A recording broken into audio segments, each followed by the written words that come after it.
এটা হচ্ছে আমাদের ফার্স্ট প্রজেক্ট। একটা বিল্ডিং হচ্ছে 12 পিলারের। আপনার ফ্রন্ট আছে 22 ফুট এবং লম্বা আছে 42 ফিট। এই হচ্ছে সামনে বালি, এই হচ্ছে আমাদের চিপস।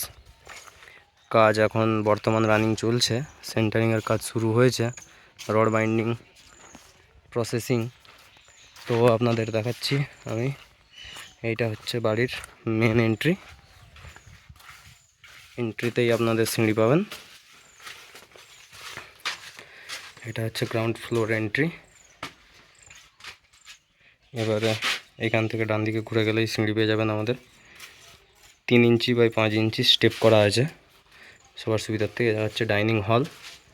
এগুলো সব আপনারা আস্তে আস্তে দেখতে পাবেন। এটা একটা রুম, এখানে সামনে একটা রুম, এখানে একটা কিচেন আছে, আর সোজা চলে গেলে বাথরুম।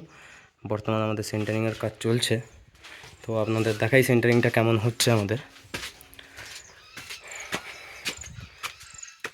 যে আপনারা এটা সিঁড়ির যে সমস্ত গাঁথনি হবে আমাদের, ওর ওয়েটটা ধরার জন্য এখানে একটা বিম দেওয়া জরুরি, কেননা সিঁড়ি ঘরটাই সবথেকে আগে বেশি আমাদের ফেটে যায়।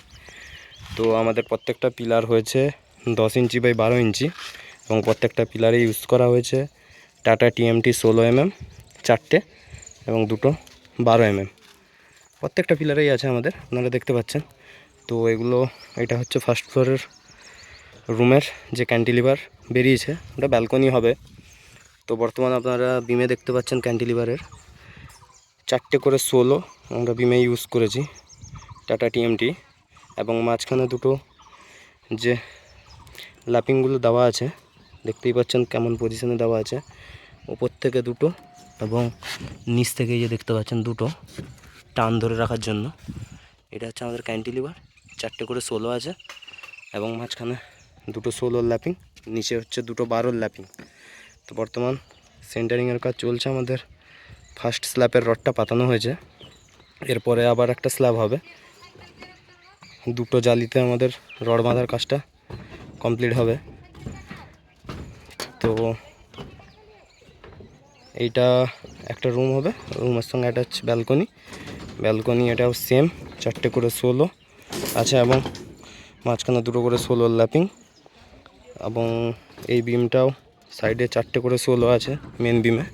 যেগুলো থেকে ক্যান্টিলিভার বেরোচ্ছে না, ওই বিমগুলোতে দুটো 16 দুটো 12 ইউজ করা হয়েছে। তো এইগুলো হচ্ছে পিলার, দেখতে পাচ্ছেন আপনারা, 4টে 16 এবং দুটো 12 ইউজ করা হয়েছে। 10 ইঞ্চি বাই 12 ইঞ্চি আমাদের বিম চলেছে এগুলোতে। এটা আর একটা প্রজেক্ট, এটাও 12টা পিলারের চলছে। তো বর্তমান এটা সেন্টারিংয়ের কাজ শুরু হয়েছে। এটা ছাদ ঢালাইটা গুরুত্বপূর্ণ, তো এটা আগে কমপ্লিট করতে হবে, তারপরে ওগুলো আপনাদের দেখাবো ভিডিওর মাধ্যমে। এটা হচ্ছে নিচে যে বাথরুমটা আছে রুমের সঙ্গে অ্যাটাচ, ওটা ফার্স্ট ফ্লোরেই শেষ হয়ে গেছে আমাদের কমপ্লিট। তো আপনারা আস্তে আস্তে দেখতে পাবেন যে কেমনভাবে রড বাইন্ডিং হচ্ছে, কেমনভাবে ছাদ ঢালাই হচ্ছে, সব কিছুই আপনাদের দেখাবো ভিডিওর মাধ্যমে। ধন্যবাদ।